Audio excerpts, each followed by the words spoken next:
Guys, 10:47 na ng gabi. And sabi nga namin, 'di ba, nagsasara kami ng 12 midnight. Simula na nagkaroon kami ng higute dito sa Morong, Rizal. So ngayon, sabi ko nga rin is magde-daily vlog tayo para makita nyo kung ano talagang itsura ng restaurant namin araw-araw. So ipapakita ko rin sa inyo kahit wala kaming customer. Makikita nyo rin.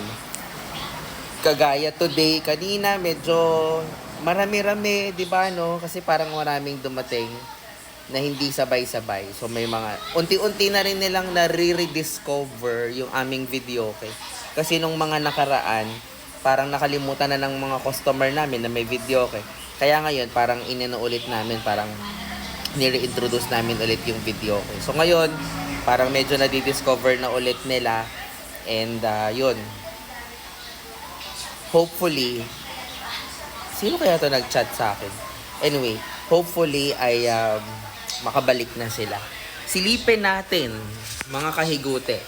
Kahigute. Silipin natin yung ating higute sa kitchen. Ininit mo ba? Nainit. Nainit. Papasilip ko sa inyo. Sige lang. So, hindi tayo ngayon sa kitchen. Gantong oras at ayan. So kanina puno iyan, hanggang dito yan. So normally noon ang niluluto ko malaki, pero ngayon since nagre-reintroduce nga tayo. Sabi ko sige kontian ko muna. So ayan, puno yan dito kanina. So may mga time na ganito, hindi naman laging ubos. Oh, 'di ba? Pero tignan nyo guys, oh. Solid. So may mga dumadaan pa, kaya sabi ko, hindi kami nagsasara. Kasi para sanay rin yung mga tao na alas 12, may aabutan sila. Ang pangarap namin, maging 24/7 ito, yung parang hanggang umaga, hanggang almusal, talagang pwede sila. Kaya lang, syempre, pagka ganun, kailangan marami ka ring tao na shift din sila pag 24/7, di ba? So, guys, ito yung aming bowl. Ayan, no. Unlimited iyan na higute sa 100. Tapos marami kang ilalagay, maraming mga nilalagay na toppings riyan. Mga lempo, chicharon, talaga yung chicharon na ano. Tapos yung mga itlog, tokwa, kung ano-anong gulay nandyan. Tapos syempre yung chili powder namin, chili oil, chili garlic oil na ginagawa ko. So nandito na lahat yung aming mga gamit, mga naka-prepare na yan. Kaya madali na lang lutuin. Kasi pagka isasalang mo na lang rito yung mga sinasalang namin ulit. O kaya bagawa ulit ng bago kapag ka magse-serve para masarap. Para talagang malutong. Kapag ka isine-serve yung higute, talagang malutong. Yung aking punto ay nadamay na lang kasi tagal na rin akong nakatira rin sa Morong. Sa ngayon, open pa rin na aming pinag-usapan pa nga noon na hindi kami magtitinda ng chicken pagka gantong oras. Pero may dumadaan pa rin, may pili ng chicken. O, sineserve na lang namin. Pakasarap tumambay rito. O, eto yung labas, o. Ayan. So, bukas pa kami. Hanggang alas 12. Siyempre, hindi namin kaya yung hanggang alauna, alas 2. Hindi naman kami mga Superman. Pero balita ko doon sa kabilang higutian, magdamag talaga. Pero syempre, di pa namin kaya. Hindi naman kami mga Superman para hanggang umaga, bukas. So dito, sa second floor, ayan. Ito yung roof deck. So, normally, hanggang 10 o'clock lang kasing aming video. Okay, ito ganda ng setup namin, nasa taas yung TV. So, ganito. So, binababa namin yan para hindi manakaw. Pagka sarado namin, pack up din lahat yan. Pero kasi open. Pero wala naman silang dadaanan dito at napakarami naming aso. Talagang ang mga aso namin ay talagang aatakihin ka hanggang mamatay ka. So, ito, yan, nakaligpit na rin ng gantong oras. Pero, bukas pa rin itong roof deck para kung sakaling may gustong kumain. Pero hindi na rin kami nagpapa-video. Okay. So guys, ganito yung itsura ngayon.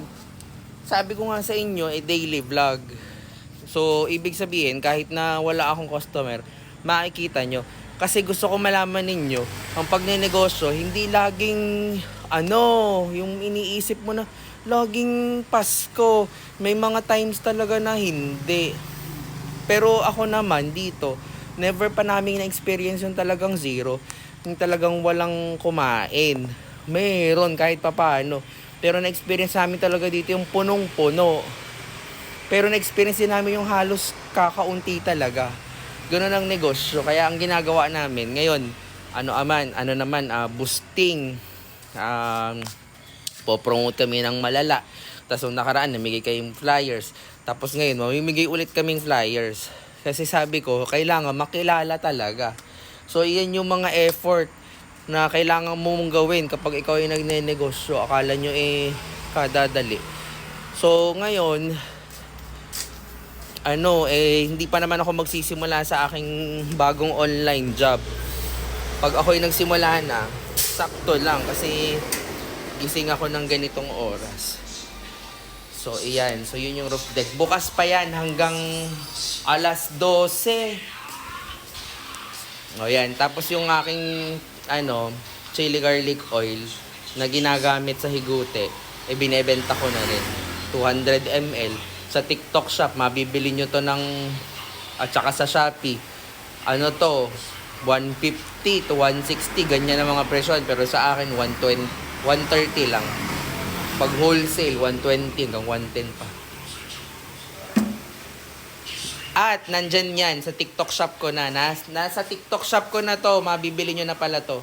Napakaanghang talaga. Napakasarap. Siyempre, luto ko eh. Ayan, so yung dalawa, yun o. Ayan, mga na rin. Mga pagor. Pero lumalaban.